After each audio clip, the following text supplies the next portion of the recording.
Nah, artinya kita harus membangun dulu pendidikan dan ekonomi yang kita tak sukses-sukses membangunnya karena korupsi banyak. Apakah memang karena korupsi banyak?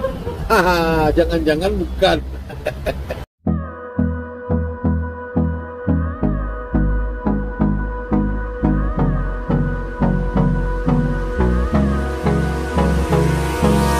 Hold me close till I get up. Time is barely. Kita orang Indonesia lahir di bawah embun, lahir dalam malam yang ada rembulan, ada bintang, dan siang ada matahari. Kita hidup di dua musim, ada kemarau, ada musim hujan. Di situ ada bencana. Ketika kemarau, hutan kita terbakar. Ketika kemarau, rumah kita bisa terbakar. Ketika hujan, datanglah banjir, datanglah longsor, datanglah galodo. Bagaimana kita tidak bisa lupa akan hal itu? Seharusnya tidak lupa, karena dia bagian dari keseharian kita dan menjadi warisan dari nenek kita kepada kita. Tak hujan, tak panas, gunung meletus. Tak siang, tak malam, gempa datang. Tak pagi, tak sore, banjir tiba, tergenang. Kita tidak punya lagi kearifan itu, sebahagian dari kita tidak punya lagi kearifan itu. Kita lupa misalnya, walaupun dari Sumatera kita tahu bahwa puncak di Bogor itu sudah jadi villa. Tanahnya sudah tidak ada lagi tempat air berpegang, hanyut sampai ke Jakarta. Paru-paru kita di Kalimantan sudah jadi tambang batu bara terbesar di Indonesia, dan pulau itu merana Kalimantan. Dulu waktu saya belajar di SD itu Kalimantan itu rimbun katanya. Ketika saya sudah jadi wartawan dan besar ke sana, Kalimantan itu gersang gitu ya. Saya melihat calon ibu kota baru itu ke sana, yang ada adalah hutan industri. Tidak ada kayu-kayu besar itu, tidak ada.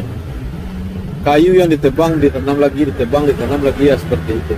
Jadi Kalimantan adalah ladang ekonomi yang merangkak.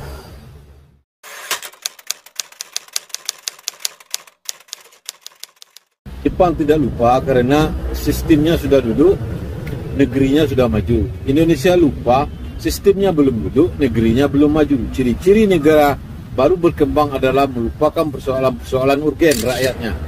Itu ciri-ciri negara berkembang, antara lain Jepang mengidentifikasi masalahnya dengan profesional, dan dia berlatih sesuai pendidikannya secara profesional juga.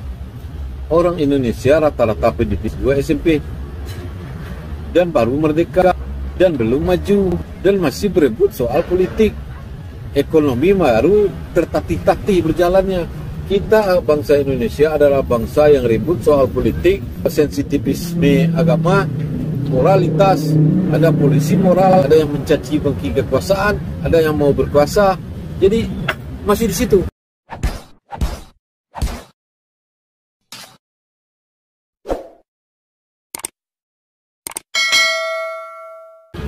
Orang Indonesia tidak perlu meniru Jepang. Kita punya diri kita sendiri. Yang belum kita lakukan adalah membangun kapasitas rakyat Indonesia. Itu yang belum. Misal kecil nih, orang Jepang menyediakan ransel untuk dirinya kalau bencana tiba.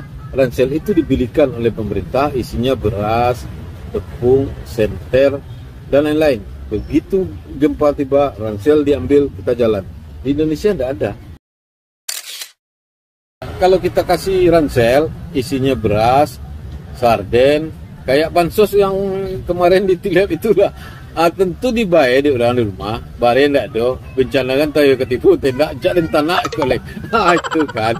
Nah kalau begitu beras jangan masukkan P3K, senter. Senter pakailah. Pokoknya kalau pai ada selimut, pokoknya ada usaha lah, gak seketik. Masa ndak ada semua sekali dari pemerintah?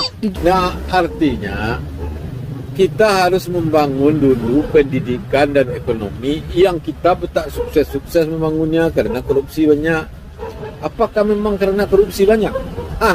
Jangan-jangan bukan.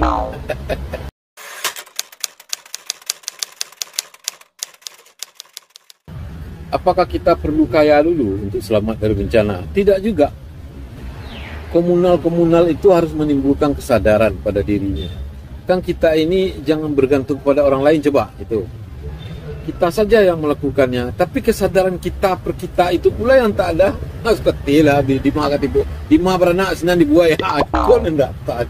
Kalau di mah beranak senang dibuai, takkan aku lari kalau tiba kapo itu nala tu. Contohnya COVID-19 wabah corona ini ya.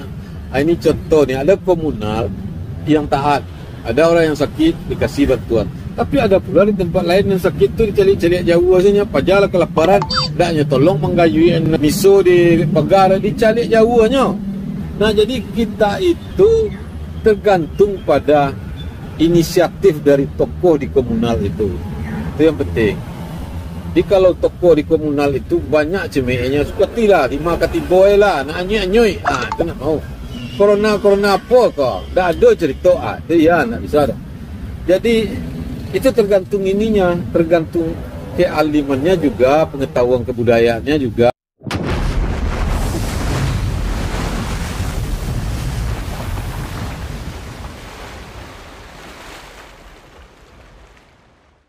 Nah, tadi saya bilang pemerintah harus buat ini, itu kan harapan saya.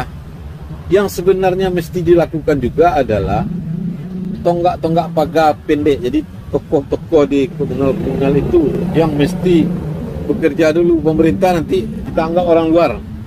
Sebab kita akan menyelamatkan bangsa anak kita. Kita dulu, pemerintah kalau ada, enggak nanti.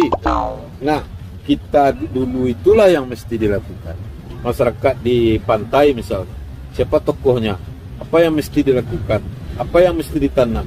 Cobalah ditanam, bakau di Tapelawi, di Merino hilang. Deteksi tsunami ditaruh di laut hilang. Sirine yang tsunami itu tak bunyi, ada hilang. Nah kan ini, karena itu ini bukan khutbah Jumat ya. Kita mesti membangun kepercayaan pada diri sendiri, kepercayaan kepada kawan-kawan kita, kepada tokoh apalagi, baik tokoh adat, agama ataupun tokoh ilmu pengetahuan. Jadi cadia pandai sungguh bedang dalam nagari yang kita sebut-sebut tiap hari itu coba kita praktekkan. Nah, dengan demikian kita bisa melawan lupa akan hal-hal kecil. Lupa soal tanah, tol bisa selesai itu. Mitigasi bencana Tapelawi bisa selesai itu. Kalau potensi masyarakat oleh masyarakat itu diberdayakan, tidak ada cerita oleh Jepang dilibat ini. Begitu benarlah. Ekonomi bisa bergerak. Jangan kita pula. Mudah-mudahan kita tidak tergantung terlalu jauh, terlalu tinggi kepada pemerintah. Sebab pemerintah ini sering hilang akal, dia cadia berdoa. Nah, demikianlah.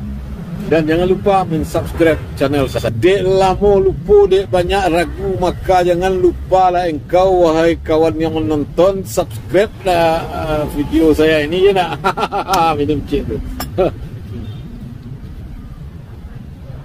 Dan jangan lupa memasang masker, tapi tidak di dagu, melainkan di sini. Itulah dia. Ini gunanya untuk menghindari virus corona. Pakailah di seluruh dunia orang sudah memakai. Terima kasih. Assalamualaikum warahmatullahi wabarakatuh.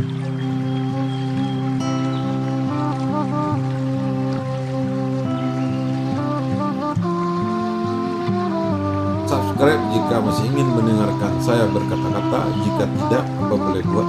Tidak apa-apa. Yang penting hati dan riang adalah obat.